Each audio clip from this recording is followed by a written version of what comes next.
Hey, what is up, guys? Welcome to the very first episode of the Search Show. I'm your host, Ayman, and today I have with me the CEO of Search Digital Marketing and HVAC marketing experts. Ladies and gentlemen, Carson Brown, everybody. What's Thank you up, for Carson? having me. Thank you for having me, Ivan. You're welcome. You're welcome. So, tell me about yourself, Carson. Who the hell are you, man? Yep. So, owner of Surge, me and my brother run the show here. We've been at it for about 2.5 years, and yeah, I'm sure we'll get into more specifics as we go on. So, I work in your company. I'm a setter, and yeah, thanks for hiring me, by the way. um, we all focus on Google Maps optimization SEO. So I gotta ask you, man, what inspired you to specialize in Google Maps optimization? Google Maps optimization, yes. So we noticed, and we also had a lot of we did a lot of research to back this up, but we noticed one, we were getting more calls for our clients through Google Maps. Our clients were consistently getting not only more calls, but quicker calls. We've always been an SEO company, but when we realized that Google Maps was responsible for a huge portion of the clicks, that we could help increase the customers or the clients' rankings through a Google Maps style of SEO, it became a complete no-brainer. And we usually now it's like our core offer. We don't disregard traditional SEO. We just start with Google Maps for most people. Yeah. Gotcha, gotcha. So Google Maps marketing has been the most rewarding out of everything you've experienced so far. Google Maps has had the highest ROI for all of our Mhm. clients. And what's most important to Seth and I is getting a return on investment for our clients. So it really has been the best decision to focus in on Google Maps. Gotcha, gotcha. By the way, guys, Surge Digital Marketing is actually running a 3-week trial on their Google Maps package. So if you're a contractor, let them know, let us know in Surge Digital Marketing, and we'll be there to help you guys out. Just a little ad. I agree. What he Uh, said. okay, so Carson, how do you handle clients with unrealistic expectations or limited budgets? Because we've worked with a lot of people who has huge bank account, and some people are like they're not trying to really break their bank balance. So how do you handle with those kind of customers?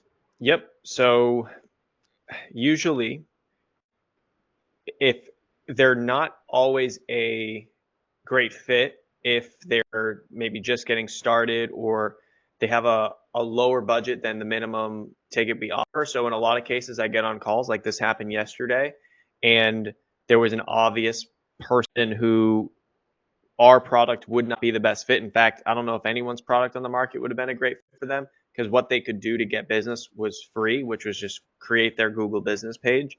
So if we get somebody coming through who's not looking to invest much, and I'm talking under $500 per month, and they're maybe not in the most dire need for work, or maybe they are in dire need for work, but they don't want to invest. There's not a realistic amount that they've figured out. Hey, my average cost per client is this much money. Like I can financially afford to spend X amount of dollars to attain a client. If that number isn't even figured out yet, probably makes the most sense to stop the conversation and just say, hey, maybe we establish what what you actually can spend in order to come up with a budget, because a lot of people I've talked to have invested smaller amounts of money into marketing hoping for this grand return.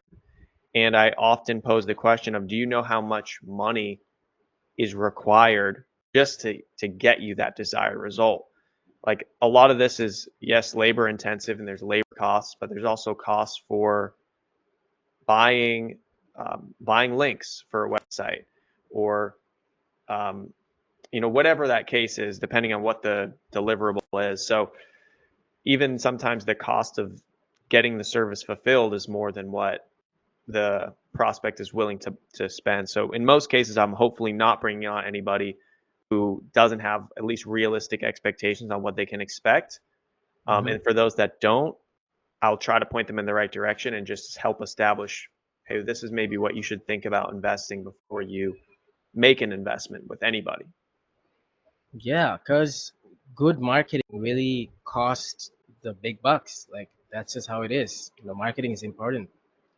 Yeah, I mean, there's levels to marketing. You could find somebody who's willing to do marketing for you and they're just freelance and they could do a decent job. But if you do want to hit that next level or increase the results, sometimes there's a cost associated with that. I'm not saying it's across the board. Marketing is it's very creative, and you need to kind of have your own approach to everything. But like you mentioned, there's often a larger investment that's needed, and sometimes it's not even the right place to start. A lot of people could be making more if they find more referral partners, build relationships with other business owners that are willing to send them work. That's why I always recommend this service called BNI. Just any local company can invest, I think it's maybe $1,000 a year or something for BNI. You meet once a week. Yes, it takes some time. You have to go to these meetings, but you'll meet business owners who have established businesses who need somebody that does what you do, and that investment alone has brought us in tens of thousands of dollars. And I've met countless contracting companies that have made hundreds, if not millions of dollars, hundreds of thousands, if not millions of dollars from BNI.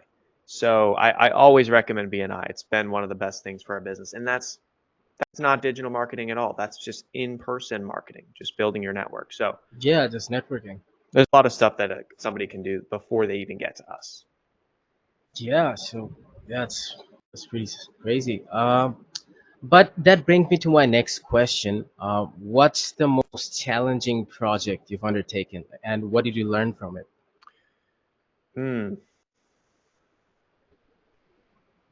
Probably the most challenging project we've undertaken was a project that it was a pretty established company that we were working with in the home service industry. They're in the moving industry, and I mean we had a successful campaign. We brought in, I think we were bringing in like 1 to 200 inbound calls per month from one of Google's ad services called Google Guaranteed, and the calls were coming in, SEO rankings were increasing, Google Maps was a little stubborn, but we made we did our job getting the phone ringing. What the problem was internally within that company there was a hire who wasn't taking his job seriously, and these calls that were coming in were getting swept under the rug, and we're talking about a multi-million dollar business here was losing money consistently. So because Wow. internally they were not tracking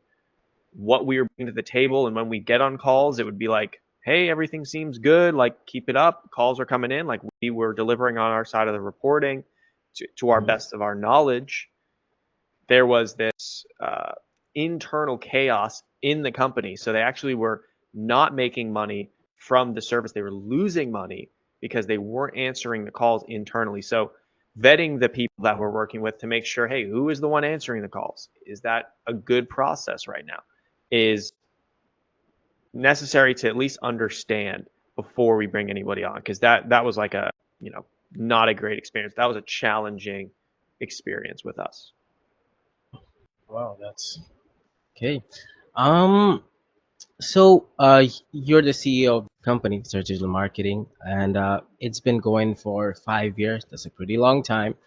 And I know a lot of people who try to start a digital marketing company, but most of them did not succeed, or some people are just, kind of just floating on the surface. But we are doing good as our digital marketing. So, what do you think really separates a successful digital marketing company from an average one? I think having the difference that I've seen that separates a good digital marketing company from bad is the effort that's going into it, as simple as that sounds. Our back end team, my business partner, he's managing the clients and caring about the success of the clients, caring about the return on investment that they're getting, caring about increasing in creating a higher quality result, actually going the extra mile to call a client on a weekend to make sure that everything's okay if we need something. There's That's what I think is going to separate a bad digital marketing company from a good one, is the lack of care in the product. You could have the best sales in the world, and I've found this too many times. You have somebody who's just awesome at sales. They can sell their digital marketing service as the best thing since sliced bread, and when you get brought on as a client, it's a horror story. So Mhm. if your product isn't actually good, then I don't see your company really scaling, because maybe you'll get a lot of sales, but you'll get a lot of people who decide, hey, this isn't for me, very Mhm. quickly. So figuring out that what makes your product good, like, is my opinion, the biggest thing separating the average Joe digital marketing company that's just not getting results from somebody like us who's consistently getting our clients Mhm. good results. Gotcha, gotcha. And how did you like was the service top tier from day one, or did you have to work on it? You know, you made mistakes along the way and you learned from it. Was it something like that, or like, did you just figure it out right from the start? No, we've had people that we've brought on for barely covering our costs just so we could learn what we do. And they understood that coming in. Hey, we're a new company. To get our feet off the ground, you have to sort of make those. Those are investments into yourself, Mhm. working for basically free to help somebody else scale to prove your concept, and then be able to say, okay, I know I can make people money off this. I'm going to raise my prices. That's how it always starts, in my opinion. You just don't, like, every big company starts with one their first client, and Yeah, you know, at least like startups. I would say, uh, when starting a business, getting that first client is probably one of the hardest ones to get because there's really no foundation yet. Because if you have a foundation, like let's say search digital marketing, we're going for 5 years. We can tell people that we have that integrity. Like we've been on business. There's a reason we've been in business for 5 years. Right. So there's automatically that trust already coming from them. But how do you get that first ever client to trust you? Tell them, hey, you're going to be my first client. Okay. Hey, you That's know what I what, recommend. Carson?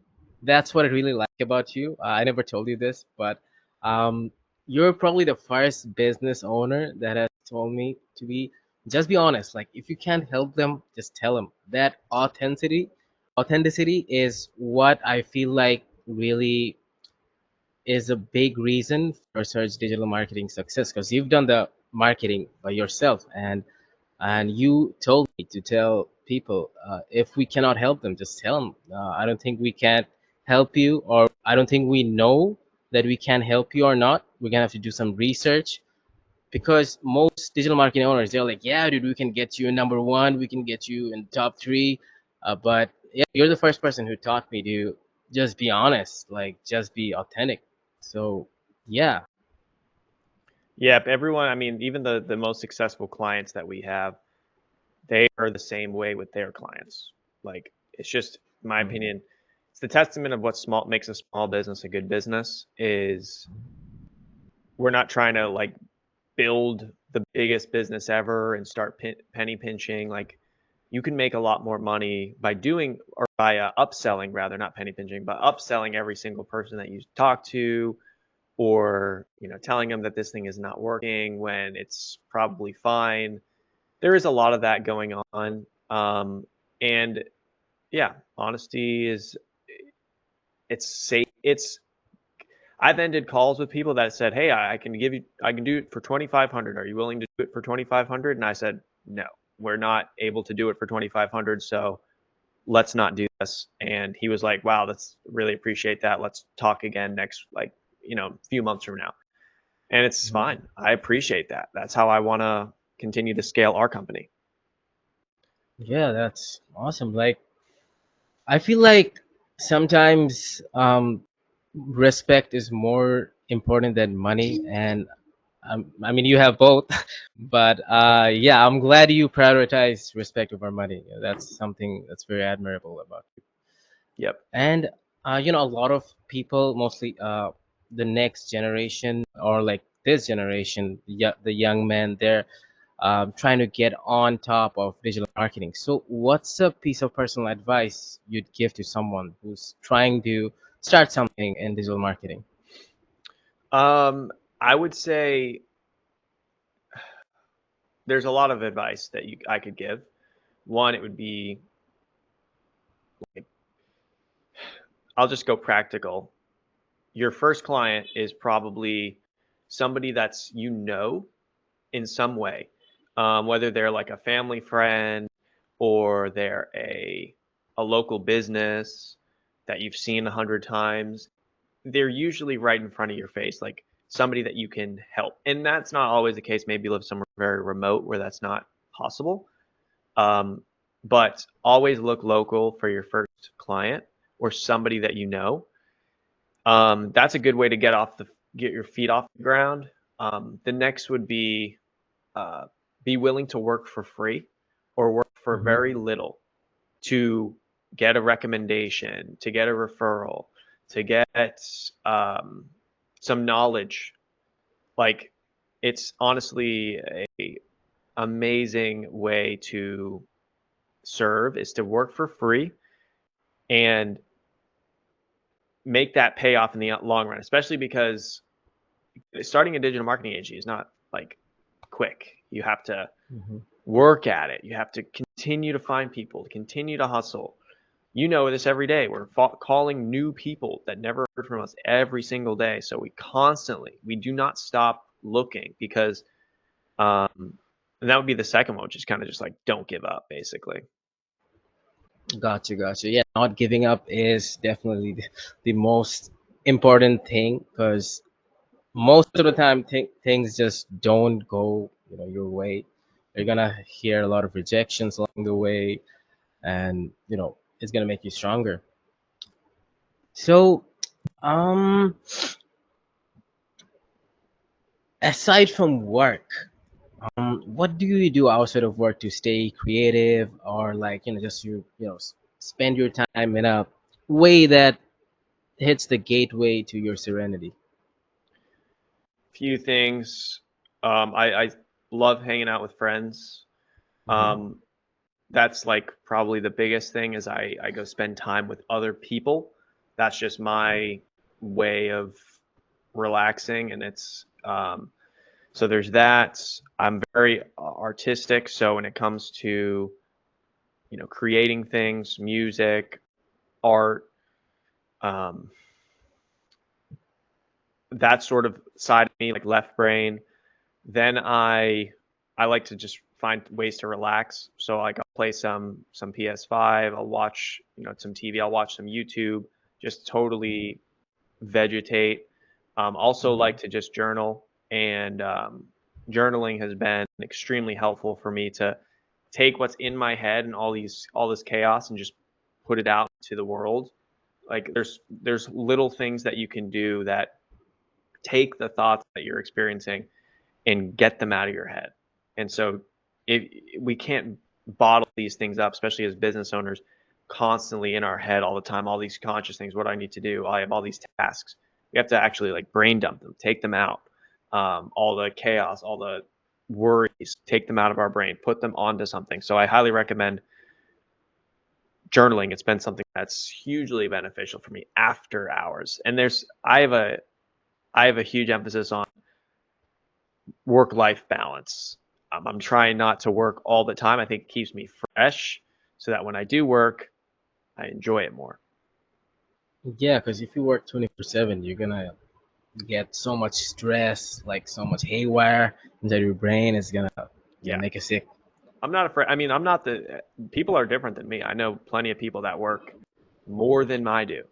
But what I've seen as effective for me is having a good balance of like after like on Wednesdays or Tuesdays I'll go to a church group or I'll play drums for that church group. Like that is stuff that I wouldn't trade because it just it's so fulfilling.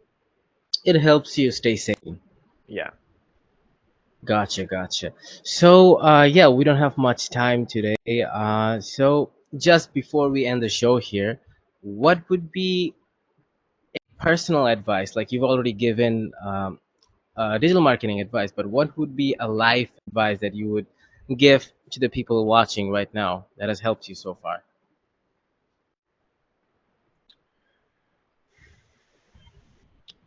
I would say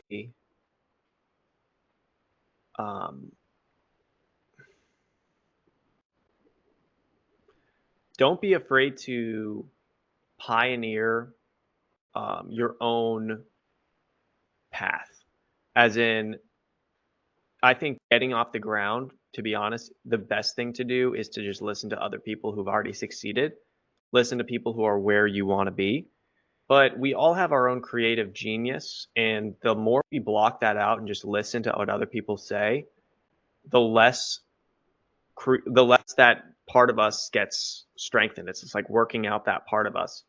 So leverage whatever that unique creative gift you have is, or that amazing idea that you thought was like really good and then you told it to one person, they told you that idea sucked and then you just forgot about it. Let like make something out of those ideas. The more you do, the more it opens up. I think it's scientific, probably. I think it's spiritual, but I also think it's scientific, where like it probably opens up neural pathways in your brain that say, "Oh my gosh, like I'm a think. I like to think. I'm a creative person. I create things, and whatever I create actually comes to life." Like we have a luxury of living in 21st century where we can literally bring an idea into life. Um, so, and I think it's not a 21st century exclusive, but that piece, I mean, even saying it to myself, I'm like, wow, there's things that I need to do because I've been thinking about doing them. Even if I do it for 10 minutes, it's kind of like you're warned of like, oh, don't just pick something up and try it for 10 minutes, but pick it up and try it for 10 minutes and see if it sticks. And if it doesn't, if you actually like it, then you can try it for more.